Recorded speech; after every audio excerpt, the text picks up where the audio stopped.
son en vivo.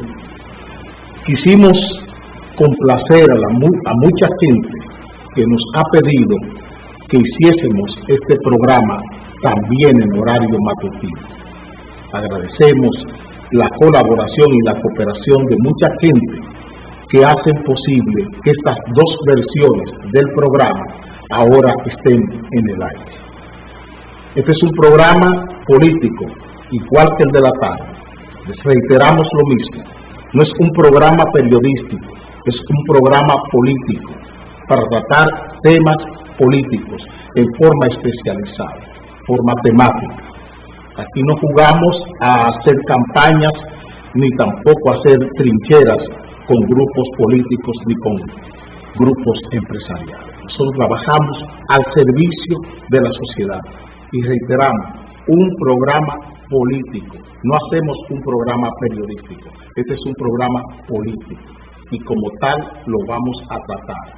Para nosotros la política es una acción, un trabajo, una responsabilidad y un compromiso con la orientación y la solución de muchos problemas que tiene este país. Así vemos la política, como la mejor manera que tiene el hombre de darle respuesta a sus necesidades más importantes. Y la necesidad más importante del hombre es vivir. Entonces, este programa tiene que ver con la vida del ser humano. Por eso es la política, para resolver los problemas más complejos que tiene el hombre, que es el más complejo es vivir. Entonces, la política es la que se encarga de darle respuesta a ese problema más importante que tiene el hombre, que es vivir. Entonces, estaremos siempre juntos aquí, tratando de buscar la forma de tener la mejor manera de vivir. En este programa no se abre teléfono. Tenemos medios para comunicarse con nosotros que salen en pantalla permanentemente. Nosotros no jugamos a abrir teléfono para entretener a la gente opinando y oyendo y distrayéndonos de los problemas básicos que tiene este país. Estos son 50 minutos de trabajo político, reiteramos. No hay teléfono, no hacemos consulta telefónica, nada de eso. Trabajamos estos 50 minutos en 5 temas distintos, 5 temas que tienen que ver con su propia vida. Eso vamos a hacer y comenzamos inmediatamente con la visita la semana pasada del Premio Nobel de la Paz de la India. Ese señor estuvo aquí en el país invitado por una fundación. ¿Qué significó esto? Bueno, ese señor nos dijo que él iba a usar su prestigio, usaría todo lo que fuera sus posibilidades para sanear el río Osama. Él es hindú. Nos preguntamos, ¿a él le preocupa el río Osama y los ríos de la India que están llenos de cadáveres permanentemente? Los ríos más sucios del mundo que tiene la India, ¿no le preocupa a este premio Nobel? ¿Qué le interesa a este premio Nobel y quiénes están detrás de la suciedad del río Osama, que tienen que traernos un premio Nobel de la Paz, precisamente desde la India, a decirnos a nosotros cómo cuidar un río cuando en la India no se sabe cómo cuidar los ríos de la India, porque los cadáveres son arrojados a los ríos en la India? Entonces, ¿cómo puede sanear un hindú el río Osama? ¿Cierto? ¿Cómo lo puede hacer? Si tenemos en cuenta que el río Osama es un proyecto económico. Por eso encontramos a un hindú dándonos recomendaciones de cómo cuidar el río Osama. Porque hay empresas que están interesadas en desalojar, limpiar el río Osama para convertir el río Osama en un gran proyecto turístico. Todas las orillas del río Osama, convertirla en un gran proyecto turístico, una especie de Venecia en el Caribe, convertir al río Osama en una especie de Venecia, y ahí tendríamos un gran negocio para un grupo de empresarios que ya se han tomado parte del muelle de Sanssouci y parte ahora están hablando de la barquita, desalojar la barquita porque no quieren gente pobre ahí. Es eso lo que nos está diciendo el señor hindú, Premio Nobel de la Paz. Pero a él y a los grupos económicos que están detrás de él, que les gusta, que tienen amor, que tienen cariño por el río Osama, que le preocupa la suciedad del río Sama, no le preocupa, por ejemplo, la suciedad de nuestros mercados, donde no hay un producto que se venda limpio. Por ejemplo, miren aquí yuca, batata, cómo se venden esos productos en los mercados dominicanos. Lo pongo en esta cámara, basura. No hay. Miren cómo se vende la yuca en los mercados dominicanos. Esa suciedad que tienen los productos que se venden en los mercados no le preocupan a nadie. Nadie le preocupa cómo la yuca se vende en el país, cómo se vende la yuca, la batata, el ñame, en los mercados, en el suelo. A los empresarios que tienen el proyecto Sanssouci les interesa el río Sama. Están interesados en eso, en el río Osama. Pero a nadie le interesa, ni a las autoridades, ni a los empresarios que tienen el río Osama. Les preocupa cómo la gente compra los productos en los mercados del país. Hay que ver con la suciedad que se vende en las viandas, que se venden los víveres aquí, día por día. Y eso no le preocupa a ningún alcalde, a ningún empresario, a ningún estamento del Estado Dominicano. Ningún estamento se preocupa por cómo la gente compra. No es que se lo regalan.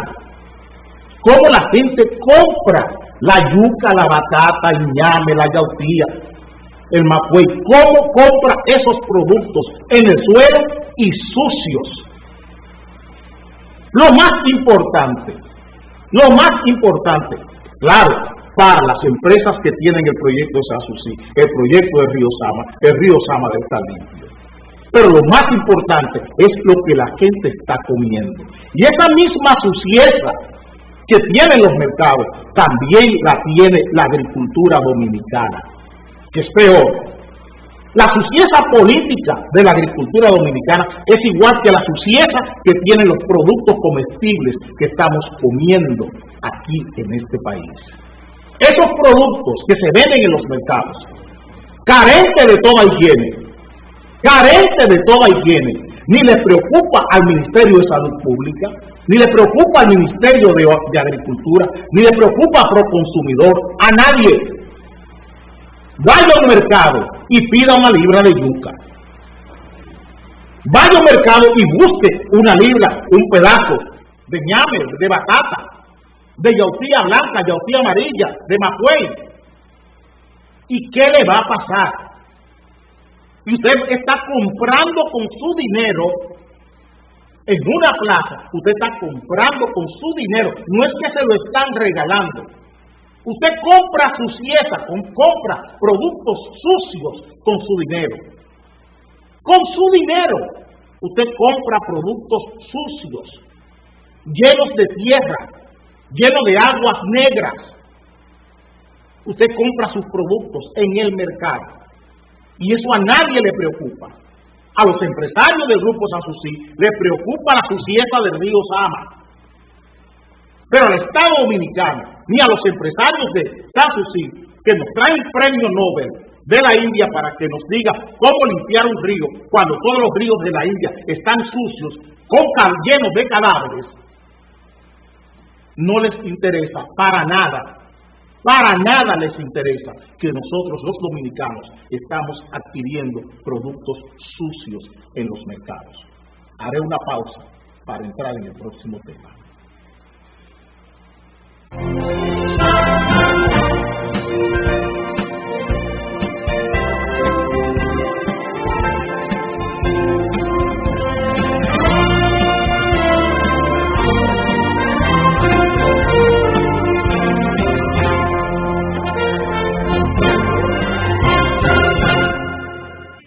Te lo dije, con Levapen estás como un toro. Levapen te pone bien.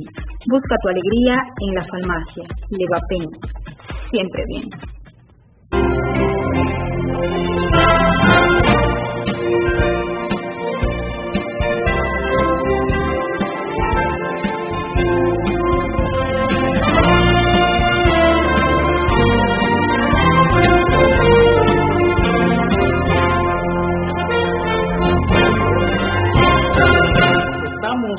En país donde permanentemente se nos lanza a formar creencias y hacer previsible el comportamiento de los seres humanos.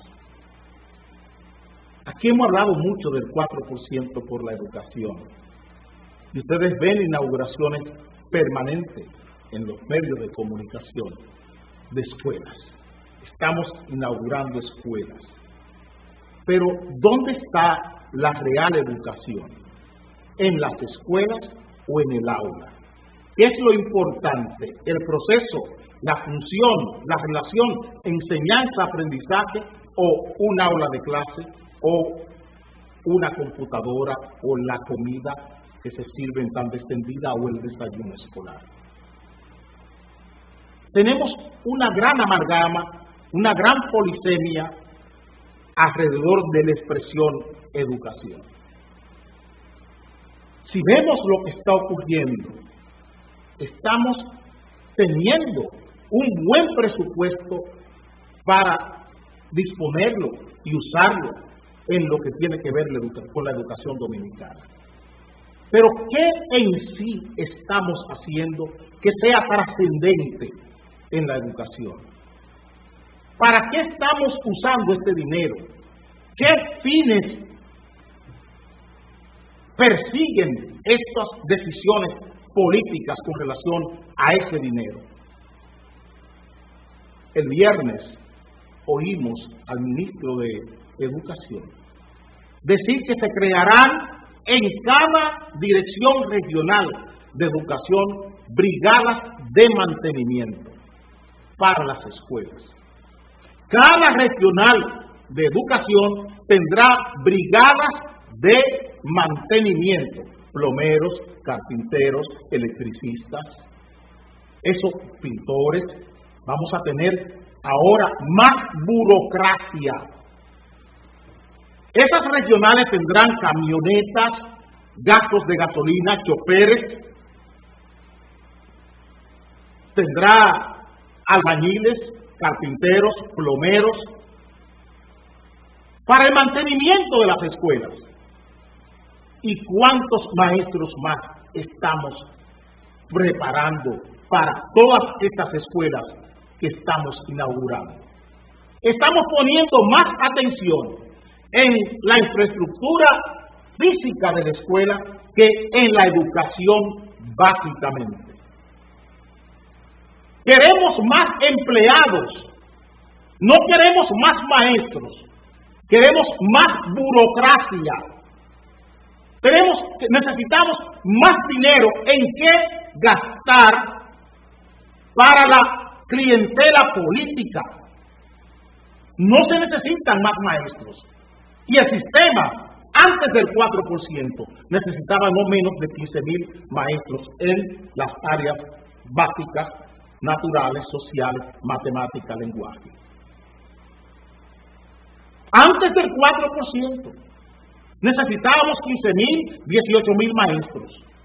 Ahora, con más aulas, con más escuelas, no estamos buscando más maestros, estamos buscando albañiles, plomeros, carpinteros. Eso es lo que estamos buscando. Albañiles, plomeros, carpinteros, choferes, ayudantes de los choferes, claro está, para agigantar, acrecentar la burocracia del sistema de enseñanza dominicana y no poner el ojo, no poner el foco en lo que realmente necesita el sistema educativo, que es más maestros y la mejor condición para el maestro dominicano. Lo que este país necesita es un maestro mejor preparado. Ahora tenemos el desafío, tenemos el reto de la tanda extendida.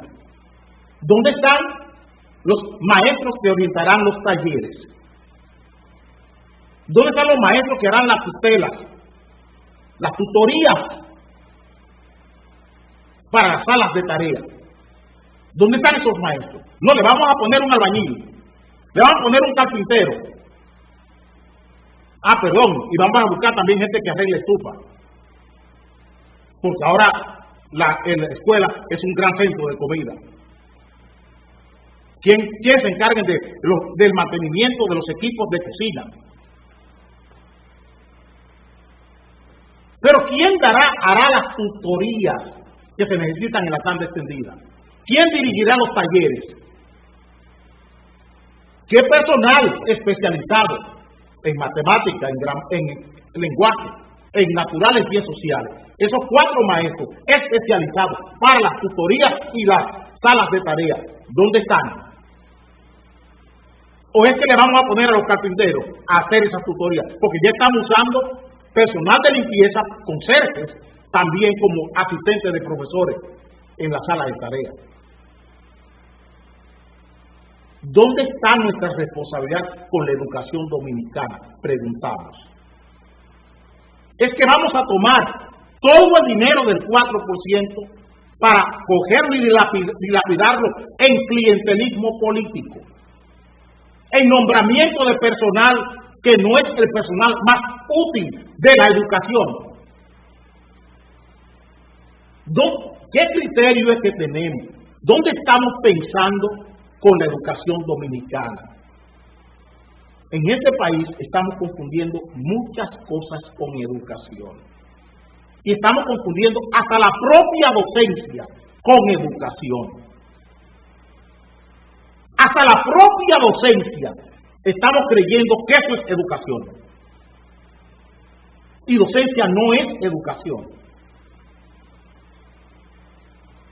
Docencia no es educación. ¿Dónde están las estrategias? ¿Dónde está el programa? ¿Dónde está el plan? ¿Dónde están los sentimientos prosociales que guían las acciones del gobierno en cuanto a lo que es la educación dominicana y el sistema de enseñanza público? Porque es que estamos teniendo las mismas diferencias entre el estudiante de escuela pública y el estudiante de colegio privado, a pesar de la tanda extendida. A pesar de la tanda extendida, hay una brecha, una diferencia conceptual, una diferencia educacional, una diferencia en contenidos y en resultados en las escuelas públicas, entre las escuelas públicas y las escuelas privadas. Colegio Calazán, por ejemplo, Colegio Loyola, Colegio Santa Rita en San Cristóbal. Esos colegios no se pueden comparar con ninguna escuela pública. Entonces tenemos, a pesar de un 4%, seguimos teniendo una diferencia considerable en cuanto a la educación. Y es precisamente por estos ditirambos, por estos desvaríos. Coger dinero para hinchar la empleomanía de educación, tener más gente para votar, para movilizar, más carpinteros, más plomeros, más encargados, gente que reparen estufa y esas cosas, y lavadero y plomero, y no maestros preparados, ni quienes dirijan los talleres, ni quienes dirijan la tutoría. Usaré unos segundos para cambiar de tema.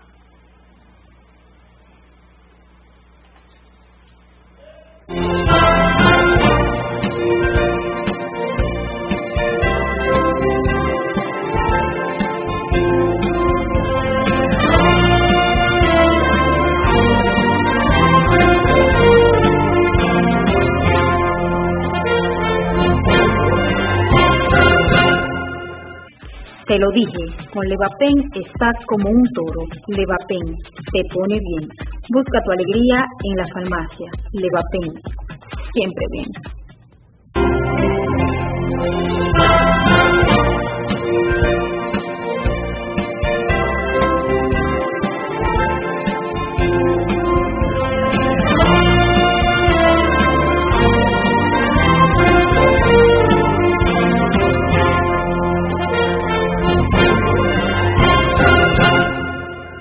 Hará unas 2 semanas que hubo un gran debate en el país con relación a los bienes incautados a los narcotraficantes.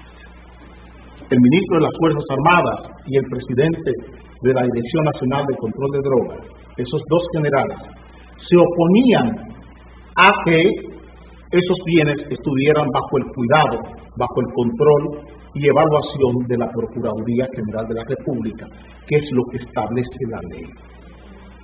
Pero hubo un broche importante con relación al mismo tema de los bienes incautados.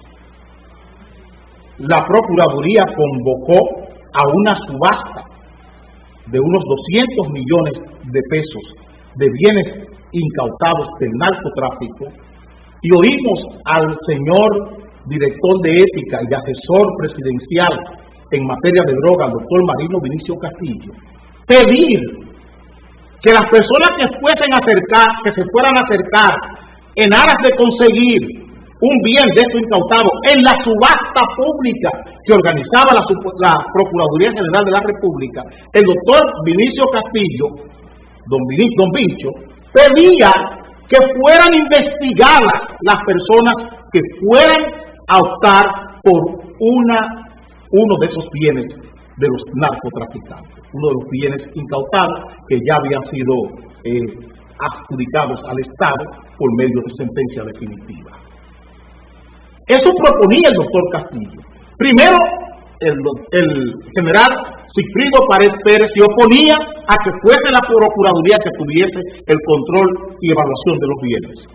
Y lo mismo tenía el general Citrón Velázquez de la Dirección Nacional de Control de Drogas. Pero Vincho le ponía la tapa al pomo. Él decía que se impedía que se investigara a quienes osaran ir a comprar a una subasta del Estado un bien incautado. Yo les quisiera preguntar al doctor Marino Vinicio Castillo y preguntarle al general Citrón Velázquez o al general Sigfrido Pared Pérez, el ministro de Defensa del país, que qué respuesta tienen para este titular del periódico El Nacional de ayer. Que qué piel les deja este titular. Piñata, se reparten bienes que ocupan al narco. Piñata por el reparto de los bienes que se le ocupan al narco. Es un estudio, es un trabajo, un reportaje del periódico El Nacional. ¿Qué dice este reportaje? Que la mayoría de los bienes que se le ocupan a los narcotraficantes están en manos de políticos, de militares, de funcionarios del gobierno. Yo quisiera saber si el doctor Castillo tiene el valor, tiene la seriedad, la honestidad suficiente para decirle al país qué políticos, qué generales, qué militares, qué policías son los que están en manos, ostentan estos bienes sin ningún trámite por parte de la legalidad o el Estado de Derecho que se nos pone a nosotros como nación. Sería bueno que el doctor Castillo, que es muy dado a estar exigiendo comportamientos éticos y comportamientos decentes, le diga al país qué ocurre hoy con esto, que si es una metodología del Estado Dominicano premiar y castigar con estos bienes a sus mejores hijos, que si es que tenemos que tomar los mismos métodos de los narcotraficantes, luchar por bienes. Eso que hacen los narcotraficantes, caer en el delito, en el crimen organizado, en busca de bienes, en aras de tener capitales, de tener bienes, que si esa es la misma vocación democrática que tiene el Ministerio de las Fuerzas Armadas, en el caso del general Sigfrido Pared Pérez, que si esa es la vocación de las Fuerzas Armadas, disputarse bienes de narcotráfico, porque sería la misma conducta. O lo propio al general Citrón Velázquez, que si la vocación de la Dirección Nacional de Control de Drogas son los bienes de los narcotraficantes, lo que ellos quieren, o quieren quitarle al país una lacra, un riesgo en su seguridad, como le implica el tráfico de drogas en la República Dominicana. ¿Qué respuesta tiene Vincho Castillo? ¿Qué respuesta tiene Vincho Castillo para esta titular del periódico Nacional?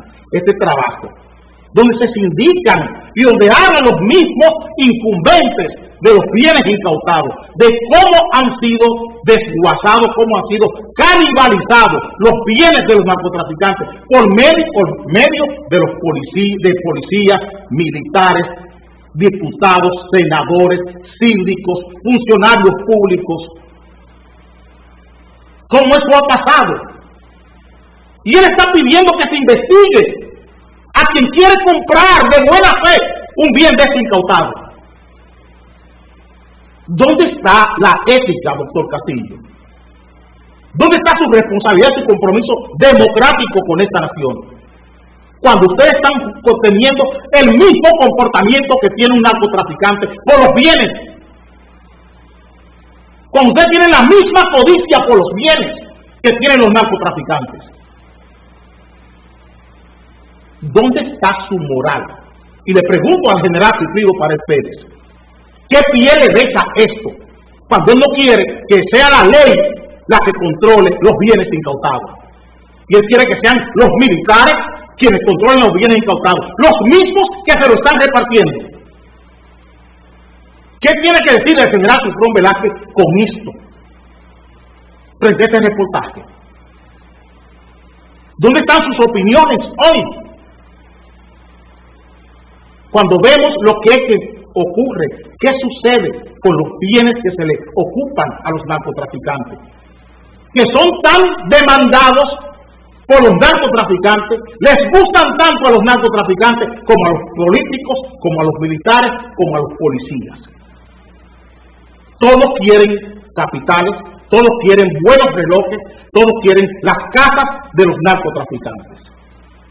Y es una lástima, y es una pena que sea la autoridad la que confunda su comportamiento, la que confunda sus acciones con la de un delincuente. Eso es lo que es penoso, y eso es lo que nos llena de vergüenza.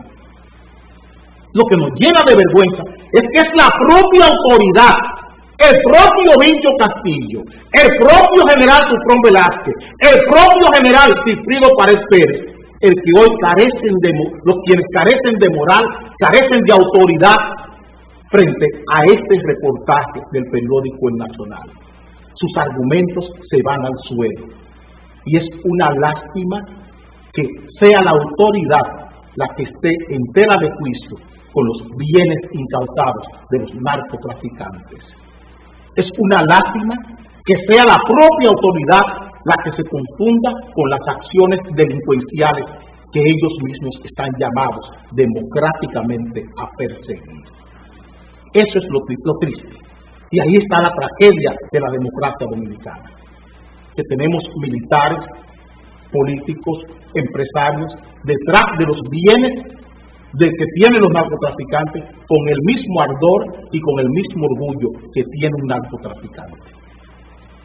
Quisiera dejarle a Chucky La Llorona, al general Sufrón Velázquez, al general Sigfrido Páez Pérez y también al doctor Marino Vinicio Castillo. Dedicarle a Chucky La Llorona. Tira Cinematográfica Nacional.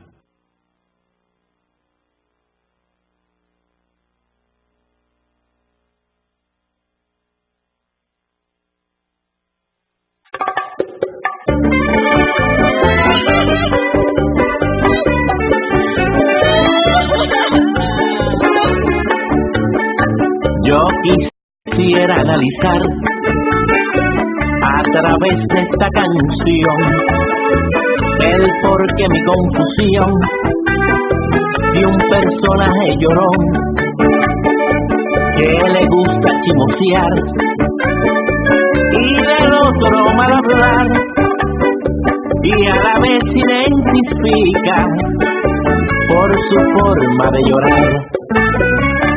Todo el hombre que maldito le fascina fantamear, lleva una pena por dentro y la refleja al gritar. Chucky La Llorona, Chucky bla bla bla, Chucky La Llorona, yo creo que por un año que llora y nada más.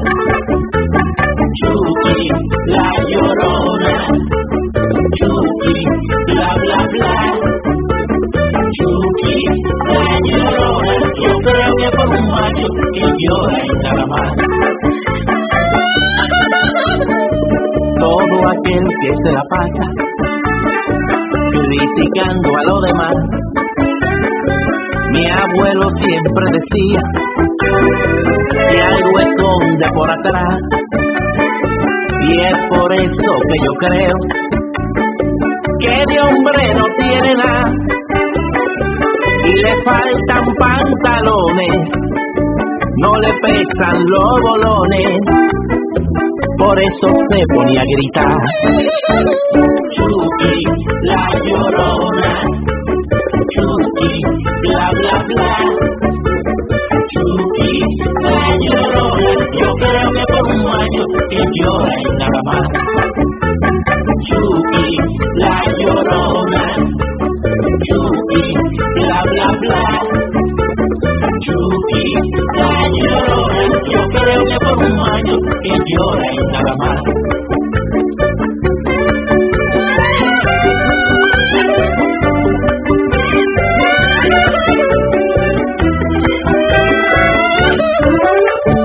Chucky, la llorona, se te ve claro el refajo cuando comienza a gritar. ¡Ay, Dios! Chucky, la llorona, en la boda la mujer es que le coge con llorar y entonces bebé. Chucky, la llorona, si tú no tienes oficio, entonces vete a fregar, chula. Chucky, la llorona, pregúntale a Ricky Martin cómo salir de donde está. Chucky, la llorona, Chucky, bla bla bla. Chucky, la llorona, yo creo que por un año que llora y nada más. Chucky, la llorona, Chucky, bla bla bla. Chucky, la llorona, yo creo que por un año que llora y nada más.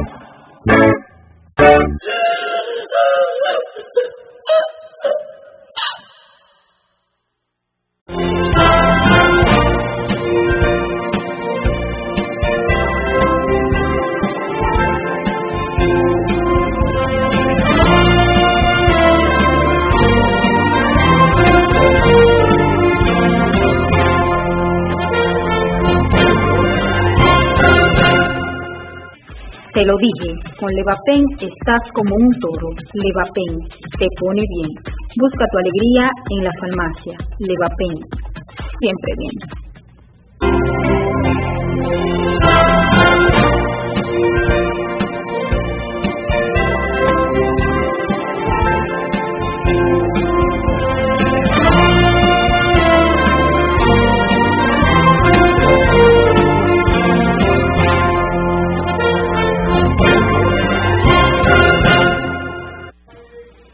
Señores, el viernes hubo una gran alaraca, una gran fiesta, porque el país había colocado 1.250 millones de dólares en bonos soberanos a 30 años. Esas eran las razones que tenía el gobierno y un enjambre de economistas que ahora se ha dedicado a adular al presidente Medina. Se presentaba esta deuda contraída, esta deuda soberana, como un hecho histórico, que este país tomara prestado 1.250 millones de dólares en deuda soberana a 30 años y que supuestamente la tasa de interés era un 7.5%. Cuando políticos como nosotros, que nos dedicamos a la lectura de la economía, de libros de economía, de los grandes autores de economía, nos encontramos con un libro, por ejemplo, La paradoja del dinero de Milton Friedman, y vemos esto que el gobierno hace y que sus periodistas hacen, que presentan una derrota política, una derrota económica, una derrota fiscal, una derrota monetaria, como si fuera un éxito y consiguen un periódico o todos los periódicos del poder que alaben, que adulen esta derrota, esto nos dice que el país no anda bien, que aquí hace falta concepto crítico, y por eso es que estamos en la mañana. ¿Cómo es posible que en este país se hable de un éxito, de un hecho histórico, que el gobierno califique como histórica, un acto de deuda? ¿Cómo se le puede decir que eso es histórico cuando esto es una derrota la que estamos viviendo? Esto es una derrota fiscal, es una derrota monetaria. Aunque quieran revestirla de un hecho, de un hito. Señores, es que este país se ha endeudado en forma vergonzosa. Y no se ha endeudado para bienes estructurales, se ha endeudado para gastar, para malgastar el dinero nuestro. Es que estamos creciendo en el stock de deuda, en el inventario de deuda, en una forma forajida. Es que nuestra deuda en dólares y nuestra deuda soberana sobrepasa los 8.000, 9.000 millones de dólares. La deuda soberana, la deuda que tiene compromiso constitucional con la República. Es que este gobierno en 12 meses ha subido el stock de deuda un 65% en dólares. Y eso lo estamos viendo como un éxito. Es un 65% que ha crecido la deuda en un año. Y eso lo estamos viendo como si fuera un éxito histórico. Cuando esta deuda la estamos contrayendo para tapar un fraude fiscal. Cuando estamos cogiendo el dinero de la Barrigol del año pasado para cubrir un fraude en el sistema eléctrico dominicano. Y estamos hablando de éxito. Y esa deuda lo que está haciendo es lastrar, dañar la reputación internacional de toda la empresa privada del país. Por eso decimos que es una derrota monetaria. Porque esa deuda lo que está haciendo es colocándole un riesgo a todo el aparato productivo nacional, a todas las posibilidades que tienen las empresas, las industrias y el comercio dominicano con el exterior. Se le está poniendo un riesgo, se le está poniendo una dificultad. Miren el resultado que tenemos de esta política de endeudamiento. ¿Cuánto es la cartera industrial? O sea, ¿cuántas son las posibilidades que tienen las empresas y las industrias dominicanas de acceder al crédito? Mírenlo aquí, un 5.8%. Un 5.8% es lo que tienen las empresas para poder acceder a la cartera de crédito. Mientras el gobierno se está metiendo en un 65%. Mientras el gobierno crece un 65%, 13 veces las posibilidades que tienen de acceder las empresas privadas al crédito, estamos señalando que esto es un éxito. Estamos diciendo en este país que esto es un éxito. Y que es un hecho glorioso. Que por qué no cantar el himno nacional a Danilo Medina. Por meterlo en una deuda que mañana no es a 262 pesos el galón de gasolina. No es a 262,50, es a 350 pesos que tendremos que pagar el galón de gasolina.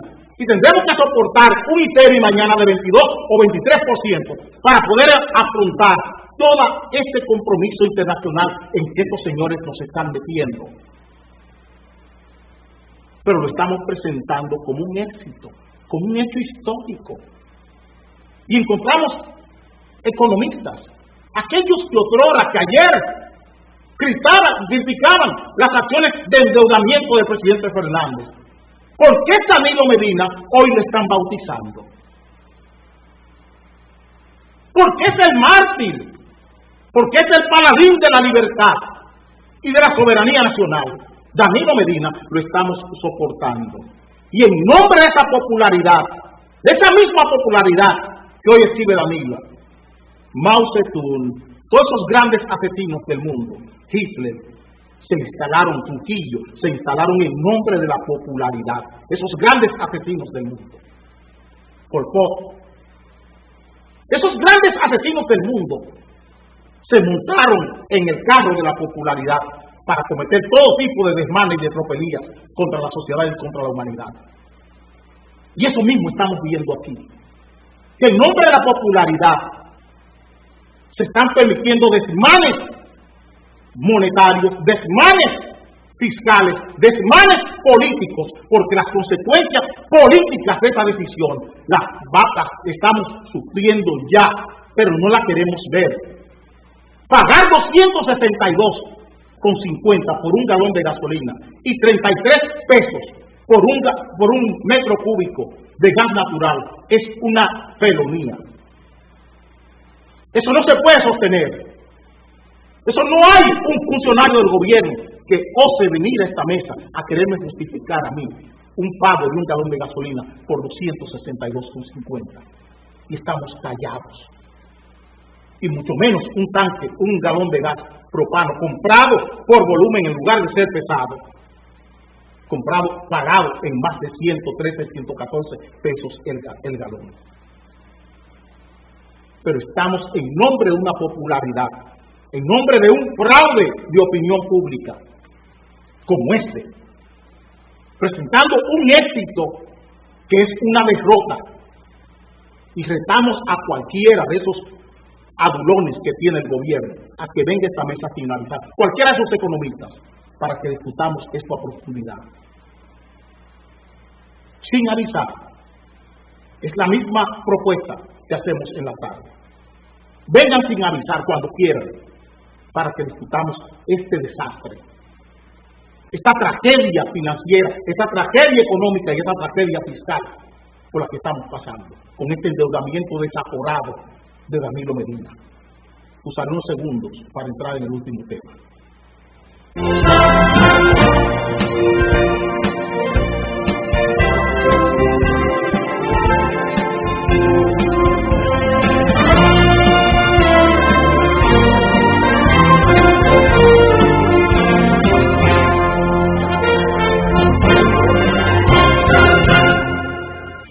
Te lo dije, con Levapen estás como un toro. Levapen te pone bien. Busca tu alegría en la farmacia. Levapen, siempre bien.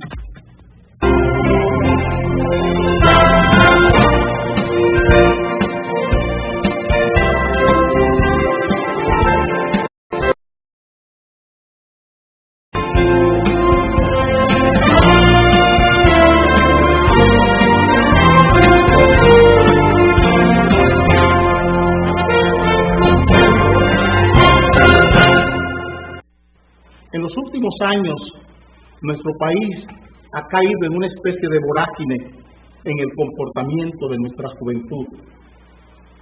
Y lo que estamos viendo en las calles dominicanas, acá hay calles emblemáticas, sistémicas, en muertes accidentales, entre comillas, que no son más que asesinatos entre jóvenes. Conducir un vehículo a ciertas horas de la noche o de la madrugada se ha convertido en un enorme riesgo nacional. ¿Por qué?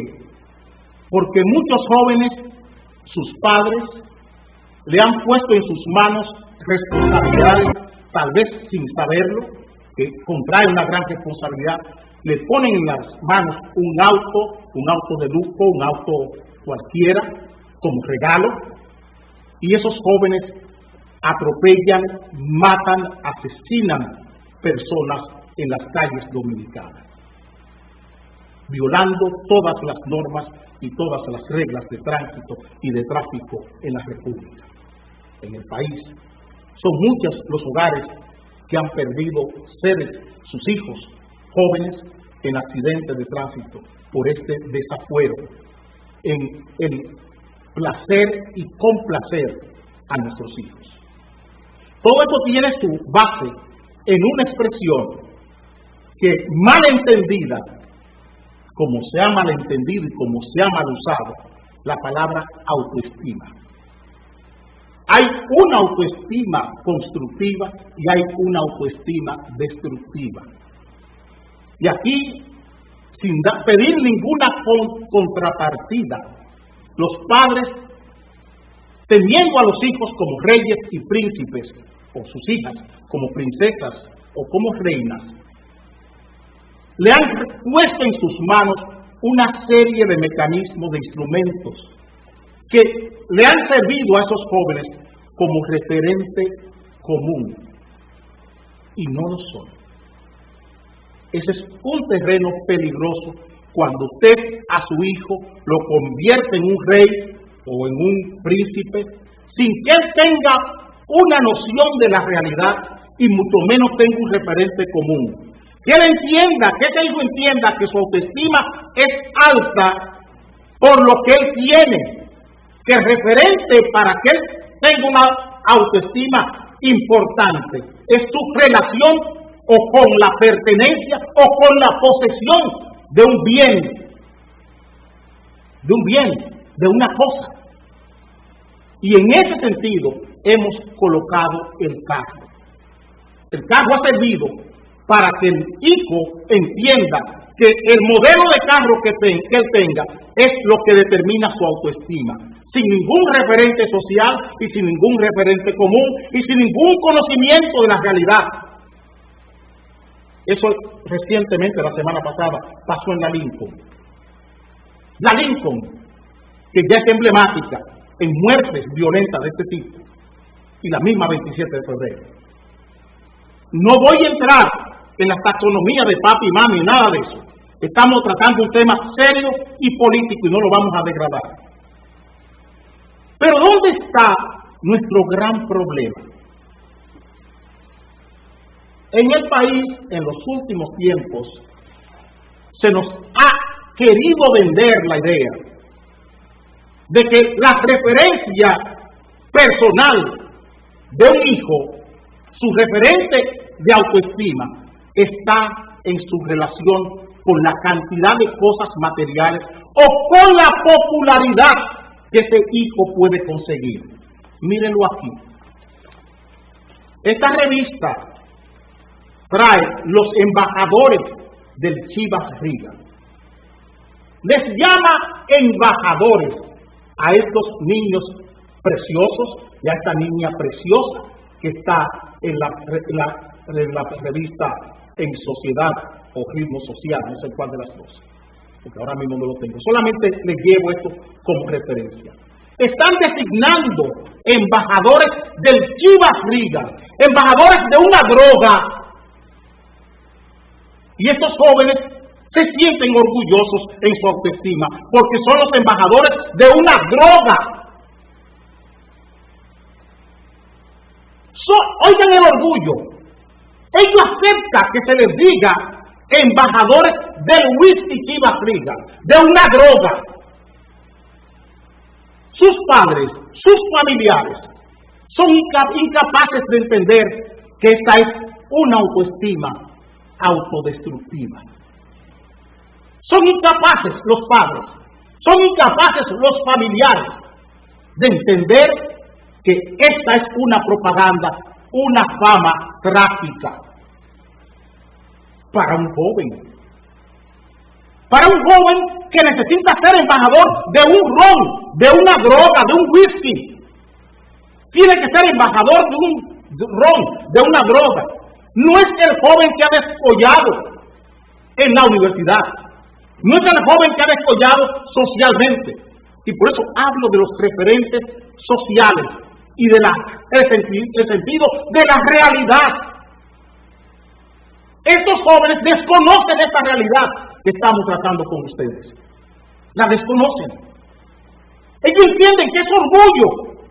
Ellos entienden que es una autoestima alta ser embajadores de un whisky. Como si fuera ser embajador de una olimpiada de matemáticas, haber ganado una olimpiada de matemáticas o haberse graduado magna cum laude o summa cum laude en una universidad. Es así que yo lo entiendo. Y eso es lo que tenemos que comenzar a orientar. Nuestro sistema de premios y castigos.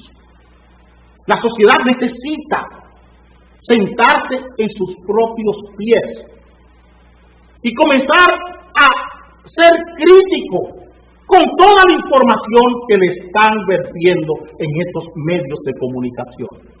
Para estos jóvenes es un lujo estar en esta revista, porque esta revista es de Bon Suárez, una revista de gala. Pero el fin, el medio que ellos tienen para conseguir este fin de ser populares, es un medio asqueroso, es un medio indecente, es una droga lo que están promocionando con sus propias figuras. Es una droga. Sin embargo, esta revista de Ritmo Social presenta a estos jóvenes como si fueran adalides de la juventud. Y estas son las falsas creencias, las creencias autodestructivas que estamos produciendo en forma muy sutil, en forma muy tenue, que no nos damos ni cuenta de que en qué cosas estamos cayendo. Este programa de hoy, que es el primero en la mañana, terminó. Nos veremos esta tarde en Acción Popular a las 5 de la tarde.